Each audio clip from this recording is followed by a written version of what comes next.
Good morning everyone. आज का topic है nature of Mobius transformation. Mobius transformation हम लोग सब पढ़ चुके हैं।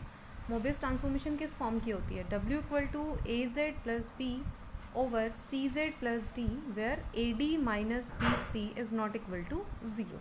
इस तरह की जो भी ट्रांसफॉर्मेशन होती है वो आपकी मोबियस ट्रांसफॉर्मेशन होती है। तो अब ये जैसे हमने कहा था कि भाई अगर किसी में फिक्स पॉइंट आपके पास दो आ रहे थे, किसी में फिक्स पॉइंट आपके पास एक ही आ रहा था, किसी में फिक्स पॉइंट आपके पास सिर्फ और सिर्फ इन्फिनिटी आ रहा था।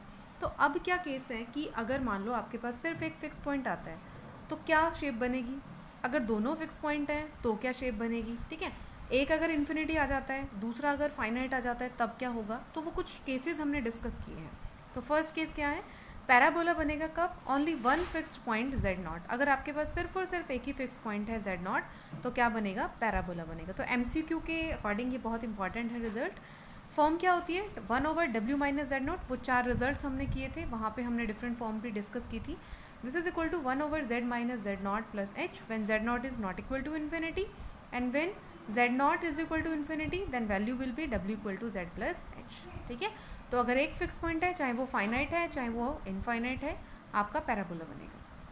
फिर हम बात करते हैं कि अगर मान लो दो फिक्स पॉइंट हो जाते हैं, एक z1 है और एक z2 है, तो फॉर्म हमने पढ़ी थी w minus z one over w minus z two. वहाँ पी क्यू हम लेके चल रहे थे, अगर आपको ध्यान आ रहा है तो k time z minus z one over z minus z two. z1 z2 दोनों ही इन्फिनिटी नहीं है, लेकिन अगर मान लो एक आपका इनफाइनाइट आ जाता है then w minus z one, तो ये फॉर्म किस टाइप की हो जाएगी? w minus z one is equal to k time z minus z two. ठीक है, फिर कहते हैं कि अब अगर आपके पास दो फिक्स पॉइंट आ रहे हैं तो फॉर्म कैसी बनेगी? वो तो हमने देख ली भाई इस तरह से, लेकिन एक्चुअल में क्या होगा? हाइपरबोला बनेगा। कब?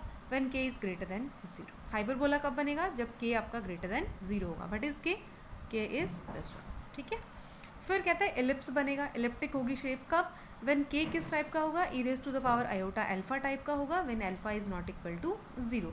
जब हम क्वेश्चंस करेंगे तो डिफरेंट फॉर्म्स आएंगी, वहाँ हम देख लेंगे कि हमारा एलिप्स बन रहा है या हाइपरबोला। अभी के लिए आपको जस्ट रिजल्ट ध्यान रखना है। फिर कहते हैं लॉक्सोड्रोमिक बनेगा। कब बनेगा loxodromic? When k is equal to a e raise to the power iota alpha, alpha is not equal to one. Alpha आपका नॉट इक्वल टू जीरो होना चाहिए, ना तो वन होना चाहिए ना ही जीरो होना चाहिए, और अल्फा और ए दोनों रियल होने चाहिए, इमेजिनरी नहीं होने चाहिए। साथ में ए आपका ग्रेटर देन जीरो होना चाहिए, तो आपका लॉक्सोड्रोमिक बनेगा। अदरवाइज इलिप्टिक बनेगा when k equal to e raise to the power iota alpha, alpha not equal to zero. Hyperbola बनेगा जब k आपका ग्रेटर देन जीरो होगा। तो ये डिफरेंट कंडीशंस हैं कि किस फॉर्म में जो है क्या बनेगा, तो वो आपको ध्यान रखना है।